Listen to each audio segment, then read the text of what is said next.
happened with our Let's other teammates. all right, let's go ahead. Let's go ahead and transition Hold on. to the. All right, we'll say goodbye to Nurok, and then we'll switch over to the team fight spotlight that took place on Sky Temple. I can give a little intro for the segment since this is a new segment. So I was thinking for the show that in our games, a lot of the outcomes come down to one big team fight near the late part of the game. I would say in at least half the games. Half the games you either stomp the other team or you get stomped. But the other half comes down to a big team fight at the end where maybe you lost even if you're up in numbers you still lose, or you lose a 4v4 and then it ends up kind of costing you the game. So I was thinking we should have a segment on that since it comes up all the time, and we should do analysis and see where are we messing up. Who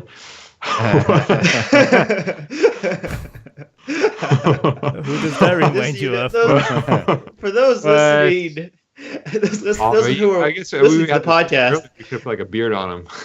No, so they posted an image of a stressed character has to press a button that says "reading out loud." please watch the video for this one. For the record, though, I'm not stressed at all. Yeah. Okay. All right. Yep. That was pretty cool that you got that on the fly. But here's the team fight. We played me as the Orc, the Bruiser Tank, and then Old Backpack as Muradin. And we played some other WinTimers too, with Stukov and. Wait, I'm ETC. You're ETC. I thought you were Muradin. You're Muradin. Oh yeah, right, I am. I'll play this. So it's level 16 for our GankBush Squad versus level 18 for the enemy team, and it's the keeps, 3 keeps versus 3 keeps, and a really low fort for the enemy team, right? So Leoric just died, which was Tower Baron, and that kind of gave the okay go for the enemy team to start boss. And the top shrine is active, but no one's on it yet, with a top lane red merc camp about to push and put pressure on the keep for the GankBush Squad. So if the boss is captured, then it's going to put a lot of pressure on the bottom keep, pretty much almost a guaranteed keep for bot, and then the enemy team will go up top shrine and get the top keep. So it's, bad situation all around if they get the boss. So going into this fight, there's a few things to know. So in the fight before this, for Leoric to die, Brightwing had to use whatchamacallit? Emerald Wind, yeah. So the team knows that's down, and there are some abilities that help control the boss spawn. So, Stukov's flailing swipe, GankBush's flailing swipe, it's off cooldown. It's on cooldown, so they can't use it. Horrify was just used for the GankBush Squad. That's a really good point control. It's off cooldown. They can silence the point, or Alarak from the GankBush Squad can use telekinesis. So there are a few, little tricks you can do, but the two big cooldowns that you can use to control the boss point are down. But so it sounds like you have to take this fight anyway, even though their cooldowns are not up yet. So the big thing is the enemy team has Mosh Pit. Yeah. Mm-hmm. Yeah. So that's the biggest thing with Divine Shield. Mm-hmm. Personally, if you're behind this fight, they're gonna get the boss. I know here Fuzio doesn't agree with me. For me personally, how I see it is they're gonna take the boss if you don't contest it. They go up top. They'll definitely get a keep, and then they'll get the level 20 advantage, and then who knows what's gonna happen from there, right? Mm-hmm. So my opinion is they're gonna get 16 right now and take the fight, which you guys end up doing. Yep, that was our thought. We were losing kind of the whole game. Right. And we saw a chance to fight them on even talent tiers. And kind of Muradin is positioning. Boss is like at 20% health. Leoric's kind of draining ETC to set up the fight. But the biggest thing is the two main damage dealers, Gul'dan and Alarak for GankBush Squad, are not even close an entire screen away, right? Yeah. So what happens? A couple pings happen, but the ping is happening while the Muradin is already engaging. So I feel like that's already too late. You should ping, have the team respond to it, be in position, and then you go in for the team fight. But the team fight's already happened. You can already see. Yeah, the damage is and right there. Here.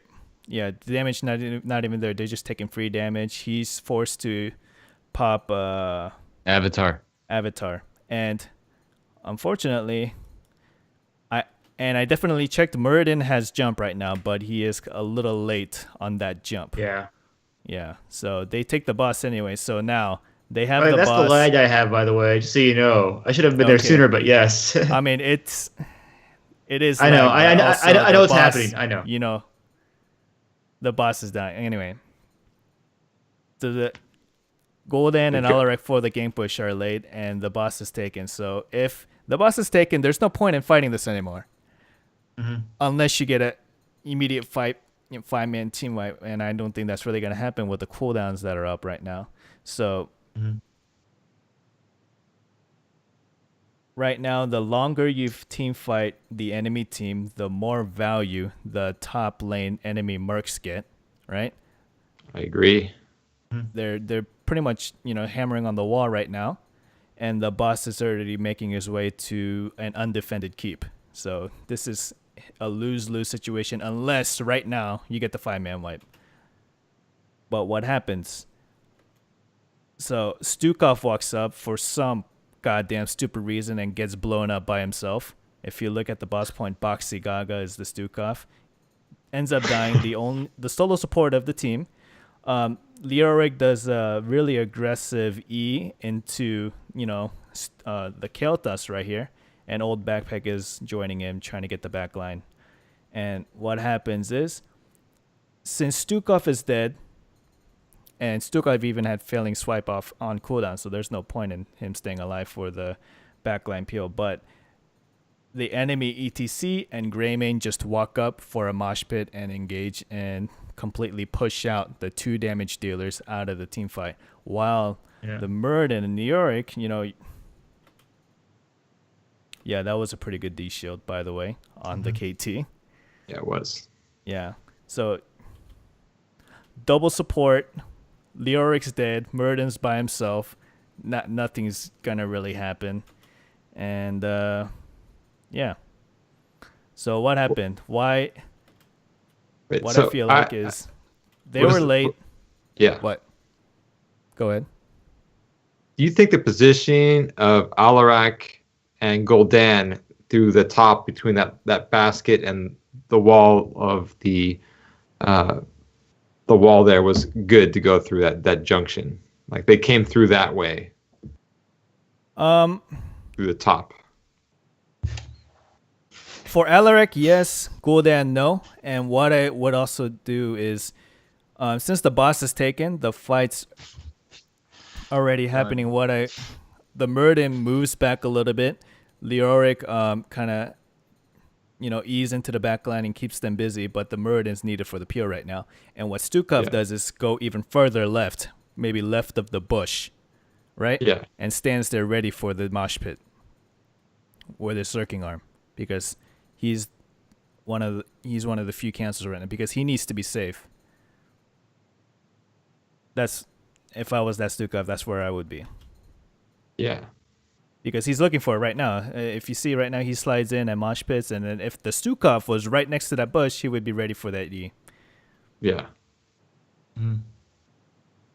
So, yeah. So do you think, cause in this particular team fight, Muradin plays pretty aggressively, right?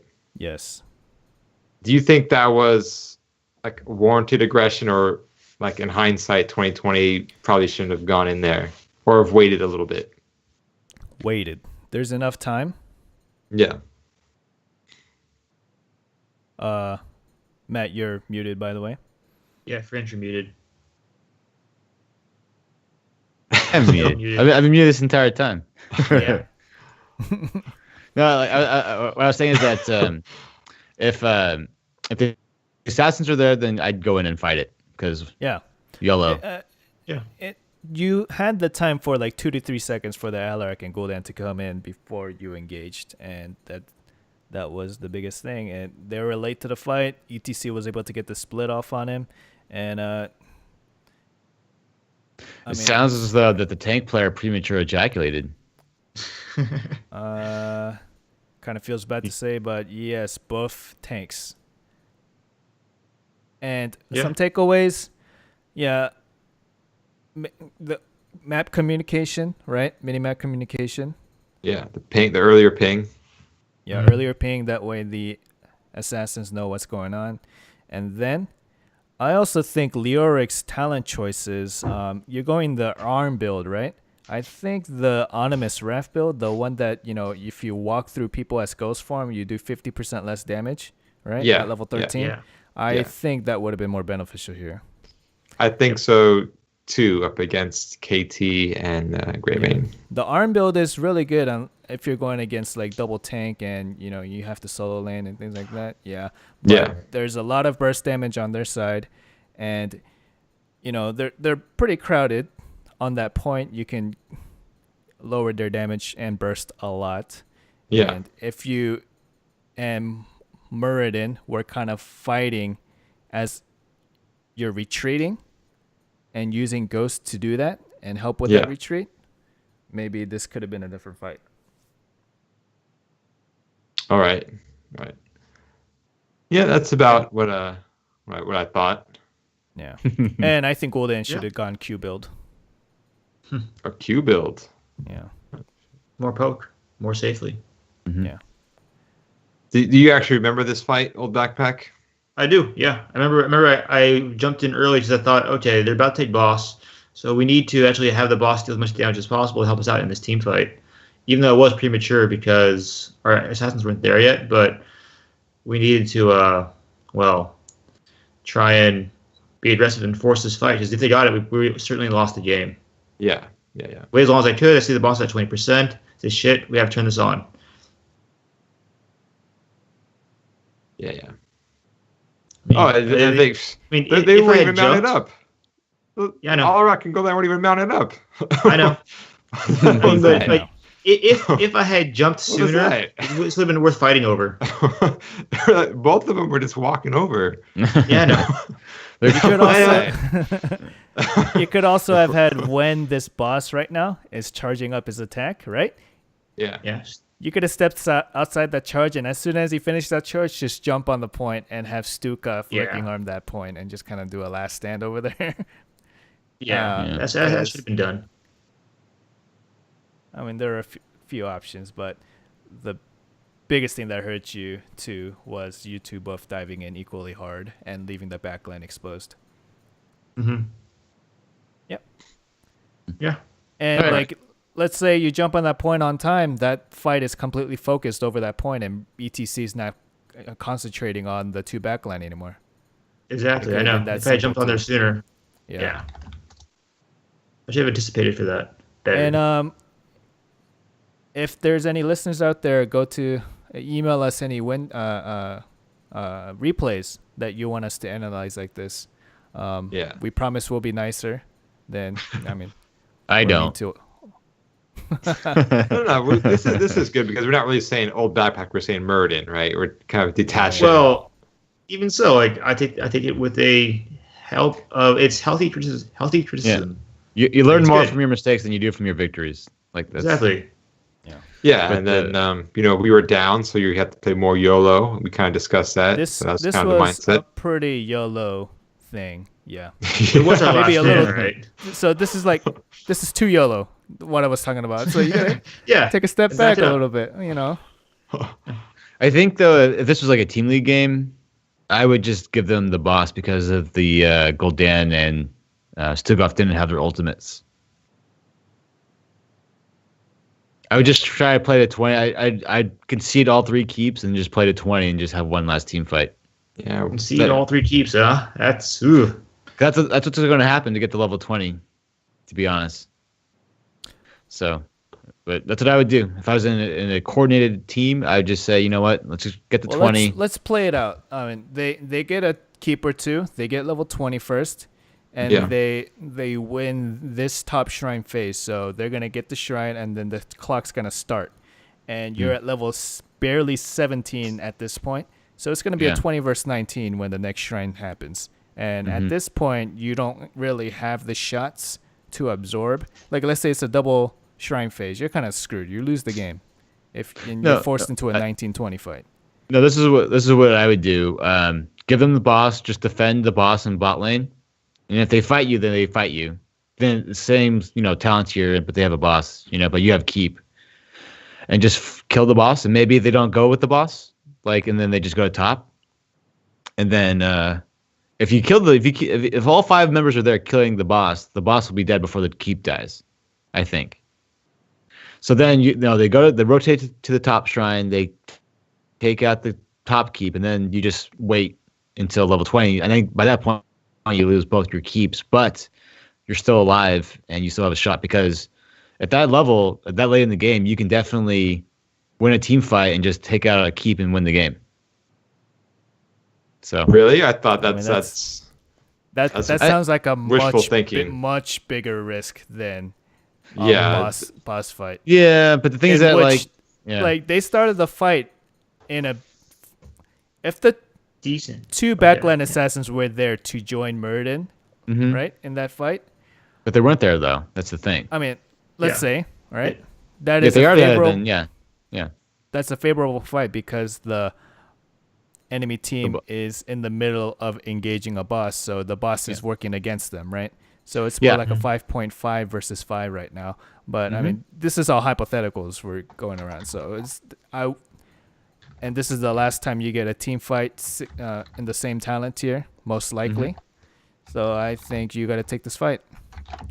Yeah, I think if the Alrock and Gul'dan are there, then I'm way more inclined. And if Gul'dan has his ultimate, then I'm way inclined to do it. Because, a lot could happen. Oh, yeah, of course. With that. But if I saw the mini-map and I saw that Alrock and Gul'dan are walking towards the boss, then I just can't do it. We weren't looking at whether they were mounted or not. Also, the mini map shows their face, not the horse they're on. I know. Yeah. But I'm just saying in hindsight, if I was on voice comms, I don't know. Again, if they're there, then I fight it. But they weren't there. But I'm not sure if I've ever played this WinTimer before, but Boxy, he had the lowest vocals. His vocals were lower than he was like. I couldn't really hear him. He's a librarian. That's why. Yeah. Well, he should play Malfurion more often. Oh, silence. Nice. But we were on call, but that was never communicated. Definitely, if you're a WinTimer and you want us to break down a team fight just like this for you, and you have a team fight that really confused you on why the events happened that way, please send them to us with the timestamp of the team fight. You could find the email GankBush Squad. Podcast at GankBushSquad.com. Podcast at GankBushSquad.com. And I was going to say one other thing. Shoot. No dick pics. No, yes, dick pics, but also send a replay. One dick pic per replay. That's the rule. Oh, man. Yes. Yeah, that's the limit. Yeah, I think this is really cool because a lot of times when you lose a team fight, you're thinking, did I fuck up or did my team fuck up? Right? And so when you go back and look, you can find out who really fucked up. In this clip, everybody fucked up. Yeah. To be fair though, for the most part, it's a little bit of everyone. Everyone. Yeah. No, seriously, for the most part, everyone fucked up a little bit. It's never unless you're in silver and you're playing Hero League, then there is one person to blame. But for the most part, it's everyone could be a little bit better, is what I've found. Yeah. So again, if you're just listening to the audio only, you actually want to see the replay for yourself, just go to the Twitch channel and then and we'll have timestamps in the show notes at gankbushsquad.com. If you just want to go watch the video for yourself, please go to our Twitch channel and you can watch the replay there. Okay. All right. So we actually got an email